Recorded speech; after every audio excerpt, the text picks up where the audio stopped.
The Witch Reborn.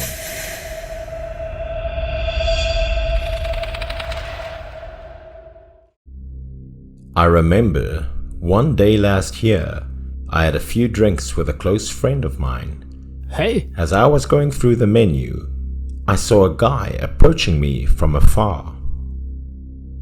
As we sat down drinking for merely 5 minutes, Iris had already drunken up a bottle of beer. It turned out that the guy had just broken up with his girlfriend. Iris didn't utter a single word as he kept drinking and drinking. I didn't know what to do but gently put my hand on his shoulder and comfort him. The guy had a distant look in his face. As he sighed deeply, he started telling me something that had confused him lately. Iris and his girlfriend shared the same interest for horror movies. After getting to know each other, the two decided to begin a relationship. The girlfriend, despite having a keen interest in scary films, always pretended to be scared as she screamed and fell into Iris's arms. The sweetness in her eyes completely hypnotized him. On the two's 1-year dating anniversary, the girlfriend got a pair of tickets to a haunted house in a theme park. That day, despite being early for the hair-raising experience, they still had to wait in a long queue. Under the freezing weather, Iris felt a bit uncomfortable and discouraged. He told his girlfriend to come back later someday, but the girl insisted on staying as she wheedled Iris. The two continued to wait for their turn to get inside the haunted house in the cold weather. Their turn had finally come as they walked hand in hand into the scary place. Indeed, this haunted castle could easily make one's skin crawl the moment they stepped in. As the two walked upstairs, they saw a picture of a ghostly bride who had a bony skull, yet it didn't terrify Iris at all, as he found it pretty hilarious. The first room they got in was filled with scary disfigured dolls. At times, there were chuckles of children to be heard in the room. A doll suddenly stuck out its long tongue, but for Iris and his girlfriend, that wasn't enough to make them scared. The two then turned their gaze at a glass display filled with creepy-looking items inside, which amused the girl instantly. She expressed her amazement as she saw a doll with hollow eyes being hung from a tree, which confused Iris as he wasn't amazed by it at all. At that moment, Iris suddenly wanted to play a prank on his girlfriend. He told her to gaze at the doll as it would show her something special. The girlfriend listened to him as she fixed her eyes on the freaky doll. Seeing his girlfriend fiercely concentrating on the object, Iris quietly came from behind and then scared her, which made the girl scream out in fear. As she trembled, she turned around and saw Iris behind her. Her eyes blazed with horror and anger as she knew she was being teased. The girl immediately hit Iris in the chest while upbraiding him. She chased after Iris as he ran away, laughing while thinking of pulling another prank on her. Iris ran to a room nearby. The guy quickly hid in a corner, preparing to scare his girlfriend again. But the girl was nowhere to be seen as he kept waiting for her. Now Iris started feeling worried. Iris went outside, gazing at the dark hallway in front of him. There wasn't anyone in sight. Iris started feeling panic. He hurriedly looked for his girlfriend. As the man was extremely anxious, he came across a room with a wooden door being slightly opened. Iris twisted the doorknob. He had a hunch that his girlfriend was hiding in the room. No sooner had Iris opened the door than he called out the girl's name. Strangely, there was no one there. There was merely a wooden coffin which was covered with a thin veil placed in the room. Burning candles were also seen on top of the coffin. Iris gently pulled the veil aside. He saw a wooden doll inside as it gave him a familiar feeling when he looked at it. All of a sudden, Iris felt like there was someone in the room watching him. As Iris looked away, the doll suddenly got up as it made some mechanically eerie sounds. The doll's action didn't startle him, but its voice was so familiar to him that it made him turn around immediately. Iris was horrified to see that the doll now was replaced by his girlfriend. The girl started saying something as the two sharp fangs slowly sticked out of the corners of her mouth. Iris was terrified. He rubbed his eyes constantly, but the horrifying scene didn't disappear as it became even more visible. Despite being scared, Iris still plucked up his courage and went to the girl, checking up on her. Unexpectedly, the girl opened her mouth wide, revealing many sharp teeth which looked creepy. Iris was startled to death.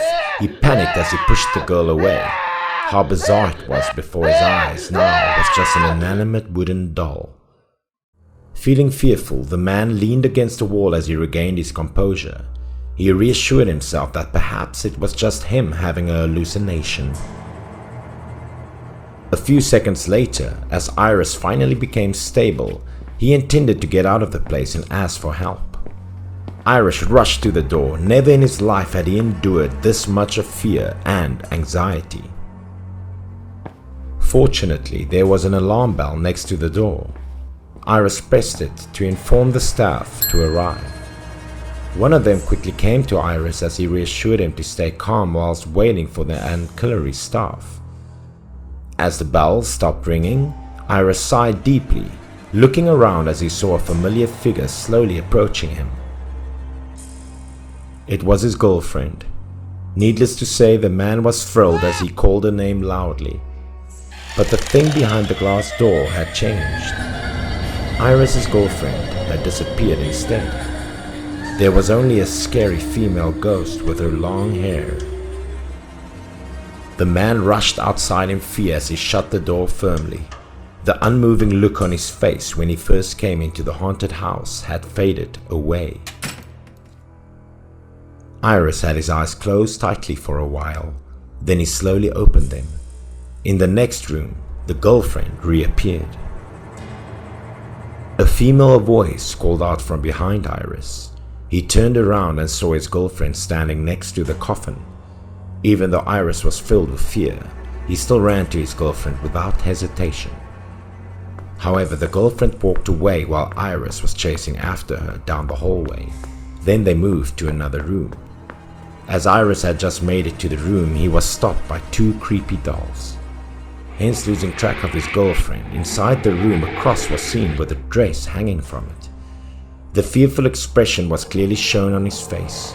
It was the dress of his girlfriend, one that she usually wore. How did it get here? At that moment, someone quietly put their hand on Iris's shoulder. Iris was startled, yet didn't dare to turn and look who that was. Shortly after, a voice of a young man was heard. "Sir, are you the one that called the ancillary team for assistance?" Iris breathed a sigh of relief. He turned to see the man and inform him about the disappearance of his girlfriend. The male staff told Iris that his girlfriend had left the place earlier. Afterwards, the guy accompanied Iris to the exitway. Indeed, as Iris got outside, he saw his girlfriend waiting for him at the gate. The man quickly ran to his girlfriend. He grabbed her hands and then apologized. Yet the girl didn't say a word. She withdrew her hands from his, then broke up with him to the man's amazement. Iris quickly hugged the girl as he begged her to listen to him explaining, but it didn't make her feel less angry as she pushed him away and told him to get away from her. The girl then turned around and walked away, leaving Iris behind. Of course, Iris wouldn't let his girlfriend stay mad at him like that. He chased after the girl and stopped her. But he was startled to see the face of his girlfriend now being replaced with that of a doll, which was covered with cracks, looking terrifying. Iris was frozen. His face turned pale. He speechlessly looked at the girl walk past him as if they were two strangers. As soon as he returned home, Iris made phone calls to her, but it didn't help him at all. Knowing it was useless for him to talk to her on the phone, Iris went to the apartment at which the girl stayed, in the hope of changing her mind. That day the girl wore a lot of makeup, which was quite out of character. As Iris went to see his ex-girlfriend, he saw her hand in hand with another man, looking happy. Not only that, the girl even gave the man a passionate kiss when they were at an alley, which left Iris heartbroken. In the dim light, Iris once again saw the creepy face of the doll he saw in the haunted castle. Iris had thought about it for a while. He wondered if it was the ghosts disguised as a doll. If they had taken control of his girlfriend's body and made her act like that. Later, Iris went to the girl's workplace, asking the workers about her, but they told him that she had resigned from her job and went somewhere else. Iris cried a lot as he recounted the story to me. I didn't know if it was the breakup or the awful experience he had at the haunted house that caused him to be like that. Only until later did we find out that the haunted castle had disappeared as no one knew about its current location. Lately, Iris came across a picture of his ex-girlfriend on Facebook. The girl had begun a relationship with another man, yet he looked like a dead body. Iris wondered if he should send her a message, but eventually he chose to give up on her and move on with his life.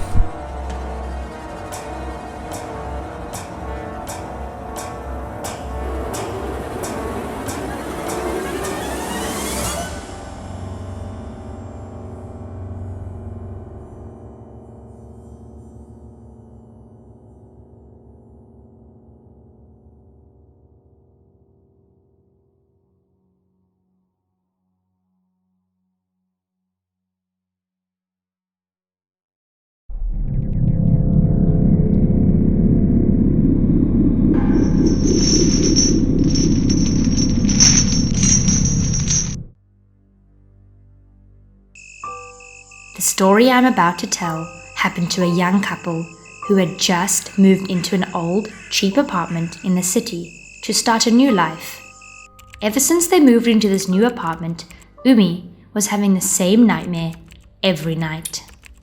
Higo was a hard-working man. He usually worked until 1-2 a.m. as he needed extra income to support his home. One night, as usual, Umi was having nightmares. She woke up in the middle of the night, screaming and panicking. Higo heard the screams and worried. He hurriedly left his work and ran to Umi. He could tell it must have been a terrible nightmare from the sweat rolling down her face. This happened a few more times until Umi decided to go to the hospital to get examined, but the doctors were unable to determine the cause of the nightmares. Higo had started to become anxious and stressed because of his wife's suffering. He needed to know what the nightmares were about. Seeing her husband distressed, Umi took a sip of water, regained her composure, and began to talk. She went on to tell him she had dreamed that she was lost in a country. In that country, she met two people. The first one was a woman who looked a little over 40 years old, and the second person was a kid, about 6 or 7 years old. They both had gloomy faces. She proceeded to tell him that she approached them regardless. It was in her nature to help, even in her dreams. The woman, crying, told Umi that she had been kicked out and chased away from their home by her husband's family. Umi's expression immediately changed. She was angry and upset. Before she could ask the reason, she heard footsteps coming from behind. Umi saw the mother and her child turn pale.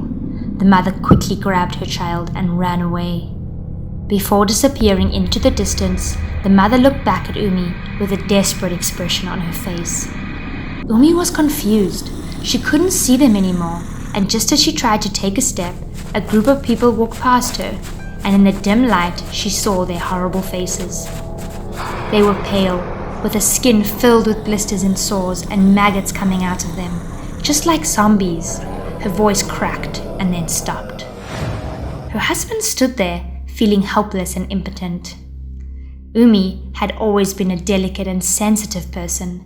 Deep down inside, she knew this was not an ordinary nightmare. But because she had her husband to reassure her, she dismissed them and managed to find comfort. The next morning, Higo resigned from his job.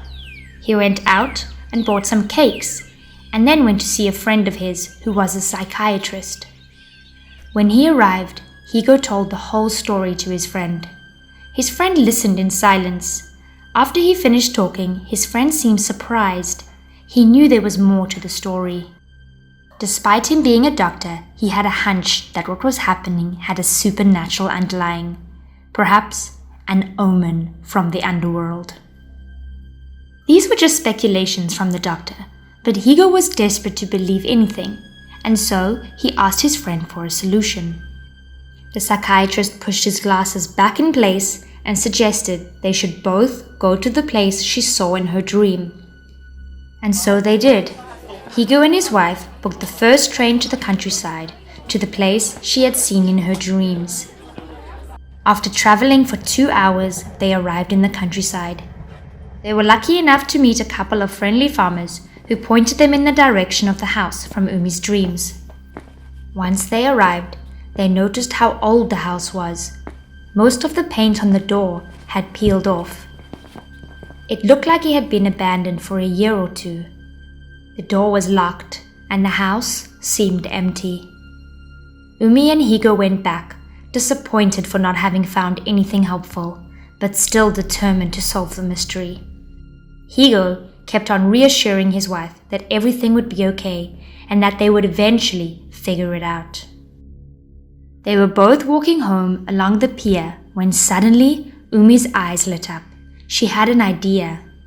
Umi suggested they should go talk to the neighbors to see what they could find out. Fortunately, the people in this place were welcoming and friendly, so they took them into their home.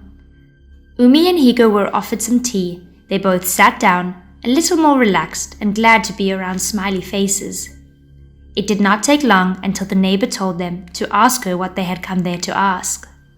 And so, Umi did not hesitate to ask about the mysterious house. As soon as the house was brought up, the neighbors' smiling faces suddenly changed. Noticing the change of expression, Umi and Higo guessed that it couldn't have been anything good. The kind neighbor hesitated at first, but after a moment of silence, she agreed to tell the whole story. She told them about the son from that family. Apparently, he was a womanizer who spent his days deceiving woman after woman. The son's name was Zen, and he, one day, broke up with a girl named Kara that he had been seeing when he found out she was pregnant. Desperate and heartbroken, Kara went to Zen's house, hoping that his parents would sympathize with her and talk some sense into their son. She was received with insults and curses. Zen's parents chased her away. Defeated and sad, she held her words back as tears poured down her eyes. But Zen's parents were unfazed. They pushed her and told her to leave. Thinking that there was just a misunderstanding, Kara tried to explain that the child in her womb was Zen's and asked them for support. But the more she talked, the angrier and more aggressive they became. They threatened her to leave, or else. Then, without a trace of shame, they pushed the pregnant woman out of the door. Despite receiving terrible curses and insults, Kara tried to stay strong. She had to be now. That night, Kara stood outside their house, banging and begging to Zen's parents for help. And yet, they did not care. To this day, the villagers remember vividly the cries of that woman. By midnight, the crying had stopped. Kara was exhausted. She left, walking disorientated. Kara walked for a while when it started to rain. The rain started to pour down hard. She had nowhere to stay, and mad from the disappointment, she just kept on walking. She cried and cursed at the man that brought her such misfortune, but not without taking on the blame herself as well. How could she have been so naive to trust someone that much? Some say they saw her walk into the forest. For what reason? One can only guess. The next morning, the people from the village had gathered at the bottom of the cliff, Zen's parents included. That morning, someone had brought the news of a pregnant woman that was found dead by the cliff. To no one's surprise, it was Kara. She lay there, dead, but with her eyes wide open and with an angry expression. The villagers didn't take long to come up with rumors about her death, and so Zen's family buried her body deep into the forest and then fled from the countryside. Higo and Umi listened perplexed. What they had heard confirmed to them the cause of her nightmares. They said their goodbyes and went on to search for Kara's burial place. After a while of wandering in the forest, they stumbled upon a rising mass of ground. They figured this was the place, even if there wasn't a tombstone. The next day, the couple brought some monks to chant and bless the place to allow Kara to transcend to the next realm. They also carefully cleaned up the area and set up a tombstone for Kara. Once the rituals were completed, Higo and Umi felt at ease. They lingered for a while longer there, taking their time to talk to Kara and her daughter, or at least what was left of them. After that day, Umi no longer had nightmares, but what transpired that one fine day never left her.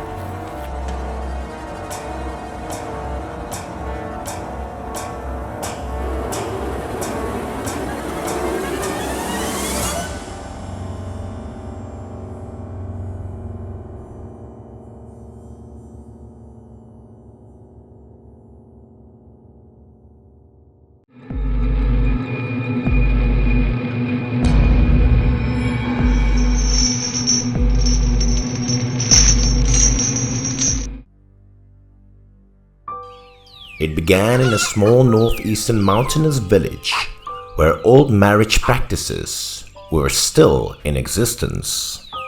Sumi was a beautiful girl who was blessed with great talents. Needless to say, the girl always got involved with the village men flirting with her, but they all shook their heads in boredom and quit as soon as they heard about the bride token. Those who wanted to marry the girl must be born from a wealthy and noble family. Only that way could they get the nod of approval. The bride token was up to 20 ounces of gold. Jiro, a young man who came from a deprived background, was told he'd never have the chance to marry the girl. In the village, there was also a young man named Kento who was head over heels in love with Sumi. This man was not poor at all. But since the bride price was so expensive, everybody told him to give up. Despite being advised by his friends, the man still became agitated and walked away as they didn't support him marrying Sumi. In order to have Sumi, Kento made a promise to himself that he would get rich. He did everything to build relationships and make friends in high places. Now, as Kento had made a fortune for himself, he utilized his relationships to blind the ones in power as he contracted the wild mountainous area which was located 30 kilometers away from his village. Ever since that day, large trucks were seen consecutively commuting to the area on a daily basis as they exploited the soil, stone and wood to depletion. After 3 years of being involved in illegal activities, the man eventually became affluent. Kento couldn't be more confident upon the day he returned home. He quickly went to see his friends, asking about Sumi. Kento told them that he had become a billionaire. Since money was no longer an issue, he returned to propose to Sumi. His friends immediately said the bride token had been 5 times bigger compared to that 3 years ago. But the calm expression was still on his face as he showed them a thick cowhide bag while letting out a smirk. About Jiro, the poor guy. After a long period of time of hard work, the man ended up saving a great amount of money to marry Sumi. However, Sumi's mother bluntly refused, saying that it was the story of 3 years ago, and now as her daughter was in the age of getting married, considering how many families wanted to have her as their daughter-in-law, this amount of money Jiro had was inadequate. The woman didn't even let him finish his 3rd sentence as she kicked him out of the house and threw his money onto the ground. Not knowing what to do, Jiro picked up each and every precious coin then left. He couldn't hide the sorrow on his face. At that time, Jiro was still hoping that he would marry Sumi, but the thought instantly faded away when he saw Kento approaching Sumi's house. The man couldn't do anything under the circumstances, neither did he have any money nor power to get in Kento's way. And what goes around comes around. Kento paid the bride wealth to the family and finally had Sumi as his wife. A couple of days later, fireworks went off as a grand wedding took place. The whole village was prevailed with an uproarious atmosphere. Cars were placed bumper to bumper, while everyone was eager to witness the wedding of the rich. According to traditional conceptions, children must be completely obedient to their parents, thus Sumi had to obey them. She reluctantly married Kento. After the grand wedding to Sumi, marriage life was truly a hell on earth. Kento unexpectedly turned out to be a brute. Since Sumi was always in a gloomy mood, she often got beaten by Kento, but the woman couldn't do anything but held her tears and suffered. One day as Sumi returned home from the market, she encountered Jiro. At that moment she could only greet him from afar, then continued to go home. Unfortunately, her actions were seen by her husband, Kento. Being filled up with jealousy, the man intended to harm Jiro. That afternoon, Kento went to see Jiro and offered him a job at his quarry. Jiro immediately agreed and rejoiced as he was in need of earning money to pay his way. 2 days into Jiro's work at the quarry, many police cars were seen passing through the village. According to the 2 workers who worked at the quarry, they coincidentally found out a corpse after their shift. The 2 were frightened, as occupational accidents often happened at this mine. The dead man was believed to fall from a mountain slope and had his body pierced with a sharp rock.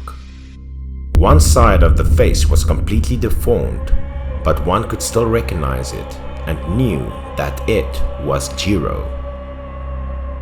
Having no relatives, Jiro had his funeral conducted poorly while his body was buried in the forest. That day after Jiro's funeral, Kento quickly returned home. The man panicked as soon as he opened the door. There was a figure of a man appearing before his eyes as it slowly walked into his house. The shadow also looked identical to that of Jiro. It suddenly vanished after Kento rubbed his eyes. He took a deep breath, then carefully walked into the house.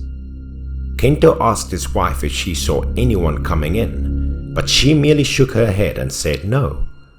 The man stayed up through the whole night as he was filled with great fear. As the night progressed, he could not sleep as he felt guilty with the horrific crimes he had done. The next morning, Kento brought a lot of money to a shaman in the village, asking for help.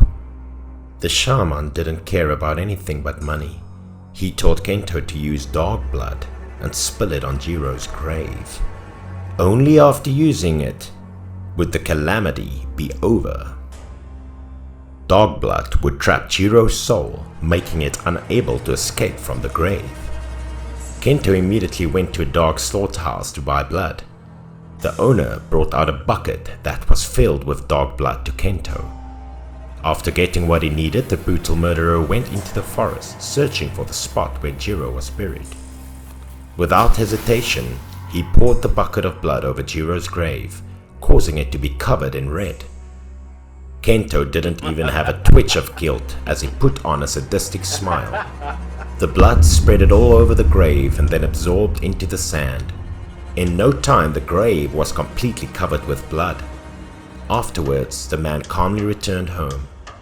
Despite having committed another crime, Kento felt no remorse as he acted like nothing had happened. That night, the man could finally sleep well.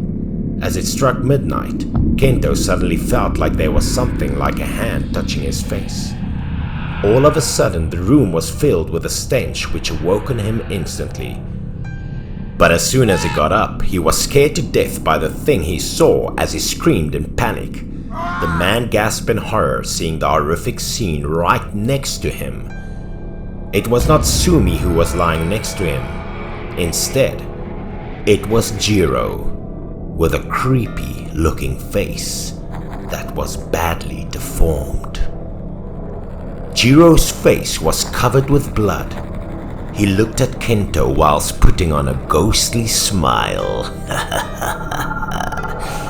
Kento tried to regain his composure. He rubbed his eyes constantly and then saw Sumi's face again. Seeing the scared and anxious look on Kento's face, Sumi wondered what had happened to him. Kento recounted the scary incident to Sumi, but she seemingly didn't believe it, as she thought it was probably him having nightmares, hence ignoring him and continuing with her sleep. Kento really wanted to have an explanation, but was soon afraid that Sumi would find out he was the one that killed Jiro. Unable to share with anyone, Kento went out for a walk to reassure himself. However, as the man was still in bewilderment, a series of bizarre things continued to happen in the restroom. As Kento was smoking cigarettes, he suddenly noticed a shadow passing by the wall, which instantly caught his attention. As the man looked up, he was startled by the thing in front of him as he let out a fierce scream. Out of nowhere, a demon covered in blood appeared on the stone wall. It rushed towards Kento while reaching his hands to him. Having no time to think, Kento pulled up his pants and ran for his life. The blood-covered demon turned its gaze at Kento. It seemed like it was Jiro who had transformed into a devil to take revenge on him. Hearing the scream outside, Sumi got out of bed and rushed outside to check, only to find out that Kento was gripped by fear. Kento told his wife that there was a demon chasing him, but when Sumi looked around, there was no one in sight. Sumi had a premonition that her husband was trying to hide something. She asked Kento if he had committed any wrongdoing. The utter silence took over the place. Kento didn't burst a single word, then stumbled into the house. Ever since that night, there wasn't a day gone by without Kento feeling insecure and anxious. The man had an impression that the demon was still there, watching his every move. Feeling scared, Kento locked himself in the room, not eating anything, and soon became emaciated. Being haunted with his sins, Kento was always in a state of fear, which gradually drove him crazy. Being unable to put up with misery, Sumi made an escape, eventually freeing herself from a brutal husband. It was not until a year later that Kento appeared at the police station. The man gave himself up to the police as he admitted all the crimes he had committed and confessed it was him who pushed Jiro off the cliff. About Sumi, she moved to the city a few years later and got engaged with a man whose face was identical with that of Jiro.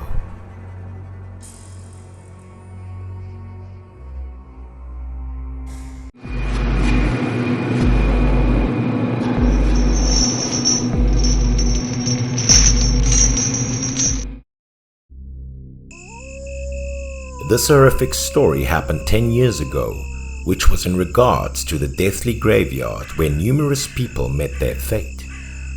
Keita, whom I met in secondary school that year, was a close friend of mine. After school, we decided to explore the graveyard where Keita often heard rumors about it. We both turned a deaf ear to all the rumors about so-called graves and danger in the woods. We played freely. We even took soil from the graves, rounded it up and threw it at each other for fun. It was not until late night that Keita suddenly caught a bad fever. His whole body was aching in cold sweat. Keita's grandma was extremely worried about him. Me and my grandma immediately came to visit him as we heard about his illness. Seeing Keita suffering from a terrible cold, my grandma recalled a story of a boy who was once in his shoes a couple of years ago after he played at that cemetery. She told me that because Keita was a panicky type, he would probably lose his soul and only his relatives or ancestors could bring it back. Keita's grandma instantly asked my granny how to do it, and she then told us she should be the one to call Keita's soul back. Just for in case, my grandma told my dad to go with Keita's grandma. I sneaked after them to satisfy my curiosity. With a small torch, my dad and Keita's grandma slowly headed off to the abandoned graveyard. Although I had cold feet at first, I still followed them to see what was going to happen. The wood had a freezing wind and a dreary atmosphere that could make any nervous type of person faint. My dad was lighting the path while Keita's grandma consecutively knocked the brass on her hand to awake ravenous souls. Keita's grandma knocked it harder over time and shouted out Keita's name while she was walking towards the churchyard center. Then suddenly, the wind became stronger with a blare hiss. My grandmother assumed that if we called out to the lost soul loud enough, it could hear the relative's voice and follow them back home. I observed this in silence, even though it was terrifying to see Keita's grandma keep hitting the brass in order to entice his soul to follow them back. Surprisingly, Keita was able to get up and was eating away at food as we arrived back home. He ate the dumplings like a horse while consisting of a weird complexion and dribbling sweat. Keita's grandma was on cloud 9 to see a beloved grandson regain his self-conscious. She quickly embraced him. Nevertheless, Keita ignored his grandma and insisted on consuming the dumplings. The day after, seeing him in class, I instantly ran to his seat and asked whether he was feeling better. In response, Keita didn't even notice me as he consumed his meal. Regardless of my questions, Keita seemed not to acknowledge me and expressed unpleasantness on his face. During school lunch, Keita finished his meal and then surreptitiously stared at everybody taking out their lunch. Keita sat next to a boy in class. When he saw the boy's cake, his mouth started watering while gazing at the piece of cake. He could not contain his ravenous appetite. Keita rushed forwards, attempting to steal the cake. In response, his friend also tried to pull it back. He could not hold in his anger. The boy simultaneously cursed and hit Keita. But it was nonsense. Keita was not only unaffected by this, but also devoured the cake unapologetically. Despite being thrashed, Keita still minded his own business. Keita's strange behavior amazed his friends. When Keita almost finished eating, he was totally out of steam, lied down on the ground, gasped for breath, with eyes splashed in that of a red blood color. After a while, he continued to crawl on the floor to eat scattered pieces of cake in the presence of everyone. Non-stop. To everyone's amazement, he went to every table in class and collected all the lunch boxes around. It was like Keita had been starving for years. He ate relentlessly. In order to address the problem, the principal called Keita's grandma to take him back home. Keita's grandma was extremely freaked out. She took him to the hospital right after. However, the doctor claimed Keita was in a perfectly healthy condition. Not within a day, the rumors had it that a hungry ghost in the wasteland had been mistakenly called instead of Keita's soul. Even right next door, 2 women gossiped about Keita's story and decided to ostracize him for good.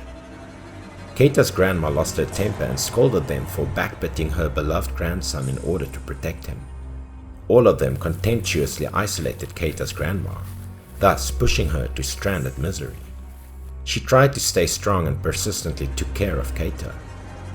She also suspected that she had called the wrong soul. As yet, she hadn't known what to do next.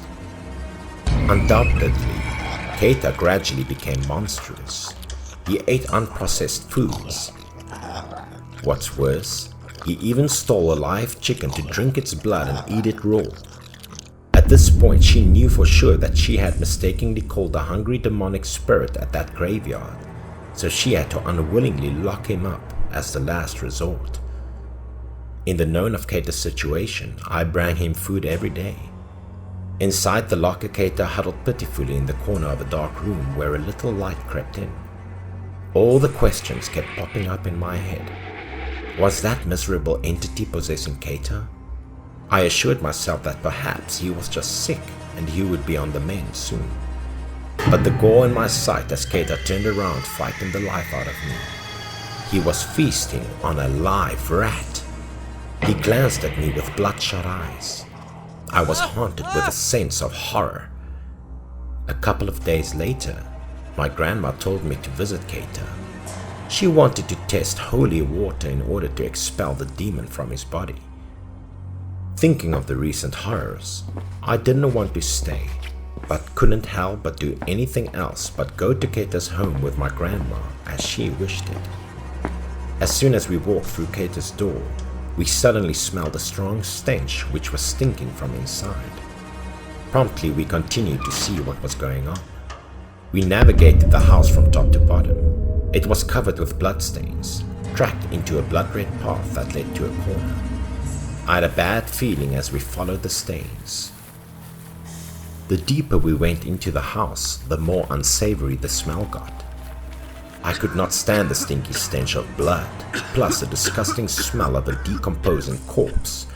My head kept spinning around with an overwhelming feeling of throwing up. Next, the terrifying scene was beyond all my imagination. Keita was bent over devouring something. He was tearing his grandma apart while devouring her. Her eyes were still open but blinded white, which gave me goosebumps.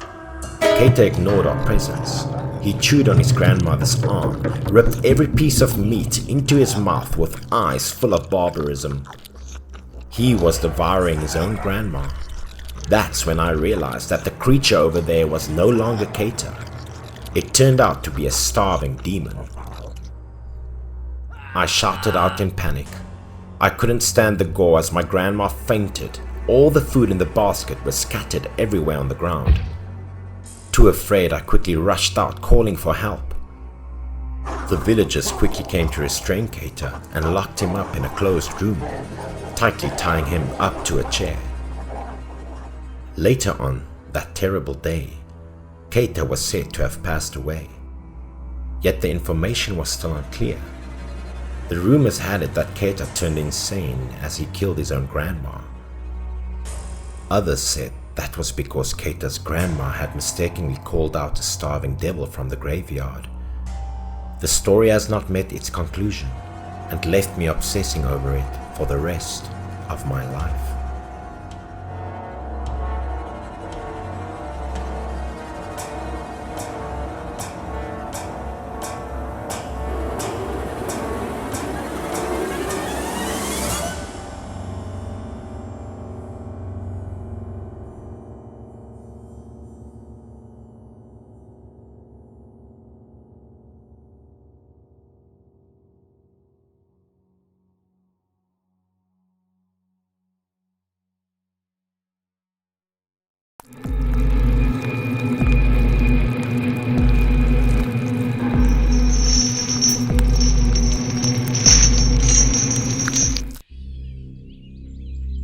I was told this very scary story which took place 20 years ago by a nurse who also happened to be one of my colleagues. Back when she was young, she volunteered for the local medical team and had encounters with many spooky things. Since I didn't have much work to do on that day, I told her to recount the story. Back in the days, besides doctors, there were also Taoists who claimed that they could cure people. One of the female nurses said that it was just superstition as it sounded too good to be true for a Taoist to cure someone. I then told her that there were mysterious things happening long ago yet hadn't been scientifically explained yet. We started listening to the woman's story.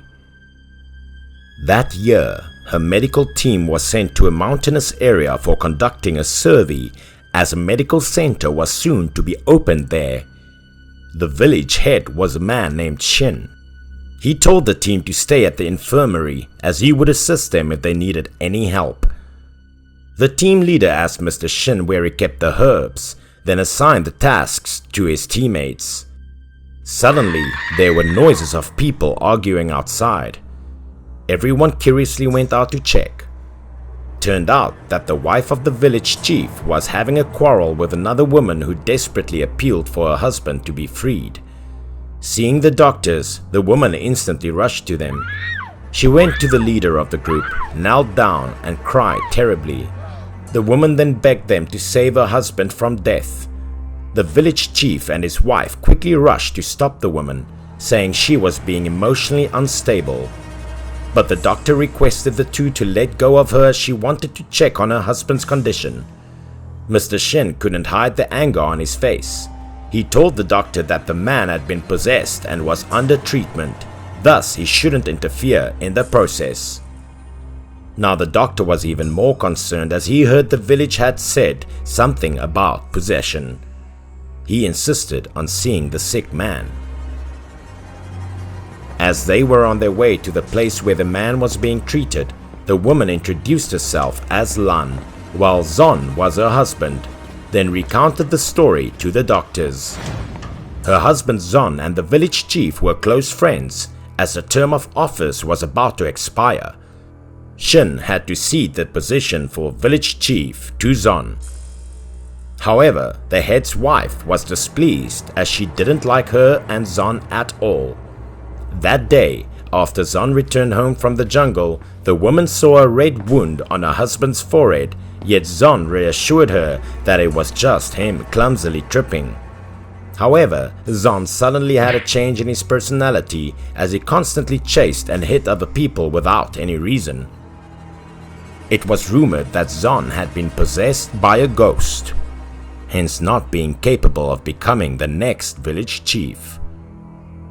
What was even scarier, the man acted more outrageously as he grabbed his head and screamed loudly, saying there were hundreds of insects wriggling in his head. Having no other choice, Lan had to tie her husband to his bed, leaving him shouting in pain. But one day the man untied the rope and rushed outside, which was completely unexpected to Lan. He aggressively attacked everyone he encountered.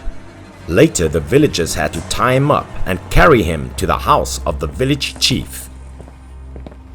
One tower said that Zon had been possessed, thus he needed to have the ghost removed at once. Zon was locked in a warehouse afterwards, looking miserable. Later the man was being soaked in a big jar whilst having his body being tied firmly. Every day Lan went to take care of her husband, but the strange illness just tormented Zon as it had no sign of remission. Even on days when it was freezing cold and snow was falling outside, Zon was still trapped in the jar. Fearing that her husband would die if he continued to deal with this extreme situation, Lan begged the Taoist to release him, but the man immediately rejected it. Being furious, Lan rushed to her husband intending to set him free, yet instantly got stopped by the villagers. The village chief's wife closed the door tightly, sarcastically told Lan that her husband was unworthy of governing the village, then kicked her out. Lan was heartbroken to recount the story. She neither believed her husband was possessed nor could be cured by that Taoist. As they finally arrived at the place, the scene appeared before their eyes freaked them out the moment they opened the door. Zon looked extremely fatigued. He was trembling from the freezing cold while his body was tied firmly. The water surface had also frozen. How could it be tolerable for a human being to endure all of this? The doctors quickly carried him out to the jar. Everyone was stunned. They wondered how the man was being treated in such a wrongfully strange way. The Taoist was also there. He looked worried, as if he was in fear of something. Meanwhile, the villager's head's wife was saying something under her breath as she disdainfully gazed at the doctors. Zon was rushed to the hospital afterwards. His whole body was covered with sores. However, the man didn't make it as the sores became larger. He foamed at the mouth and died tragically. But the moment before he died, the man had held the chief's name and pointed his finger at him. Lan felt an immense pain in her heart as she witnessed the death of her husband. The female nurse had a suspicion that this incident had something to do with the village head and his wife. Lan returned home with great sadness while the villagers were still gossiping. They said Zon had done many bad things before, hence not being saved. Later that afternoon, the group of doctors had a discussion as the main doctor believed that the man had been killed by an abnormal parasite. The rest of the group was assigned to go out and inform the villagers that the man had died from a parasitic disease, not demonic possession. After telling the villagers to be cautious about the virus, the female nurse gazed at Lan's house. As she headed to the house, she saw two children running past her while yelling loudly. The female nurse kept walking. As she gazed inside, she saw Lan was comforting her son. Lan told her that her son was teased by some other kids, thus she chased them away. A while later at the riverbank, the two kids that the female nurse had previously encountered were found dead, drowning. What was more horrifying, there were sores appearing on the two corpses, which similarly happened to Zon. The villagers believed it was the ghost of Zon that sought revenge on them. One of the two children who died at the scene was that of the village chief. Hearing people say Lan had chased the two kids moments earlier, the wife became furious as she claimed it was Lan's fault that caused the death of her child. The wife aggressively rushed to Lan's house. She slammed the door, intending to hurt her. Unfortunately, as she kicked on the door, the roof tiles dropped from above and landed on her head. She screamed painfully as blood slowly dripped down. Lan and the female nurse were stunned to witness the scene. The nurse quickly checked on her, but it seemed like the severe injuries had made her lose consciousness. After the woman was taken to the infirmary, she suddenly acted crazy as soon as she awoke. The woman was tied to the bed right away. What terrified those present at the scene was the woman started having sores all over her body. The woman quickly got frightened as she didn't expect herself to endure this horrific disease. The female nurse quickly informed the village head on his wife's condition. The main doctor expressed his disappointment as he told Shin that his wife had been infected with the parasite that had killed Zon. Since the symptoms developed too quickly, there was just a slim chance for her to make it out alive. Shin refused to believe the doctor as he called some of the villagers to help him bring his wife to the Taoist, asking him to remove the ghost from her. The villagers quickly gathered in front of the Taoist's house. They seemingly didn't believe the doctors either. The main doctor told the nurse that he still hadn't figured out how the parasitic virus was transmitted, as some got infected by it while others didn't. All of a sudden, from inside the house, there were piercing screams which aroused the amazement of those who gathered outside. Shortly after that, they frantically ran away, which created absolute chaos. The female nurse rushed inside the house to check. The scary scene in front of her eyes instantly made her skin crawl. The village head's wife had died as she laid in a pool of blood, with foam in her mouth and sores spreading on her body just like Zon. However, it was another thing that caused her death.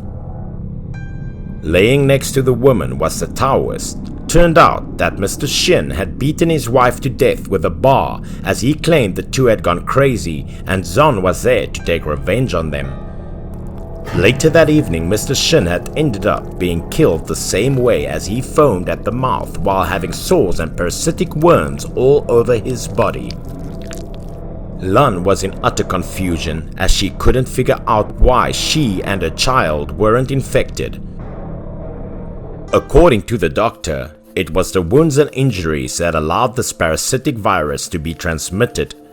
They only survived for a short period of time in natural environments, but could extend their lifespan if they stuck to open wounds. After the incident, a team of researchers on parasitic viruses was sent to the village. They quickly disinfected the whole area, and no one had contracted the strange disease ever since. After the female nurse finished her story, she still had no idea there was actually a deadly virus in the village, or was it just the ghost of Zon that caused the horrific incident?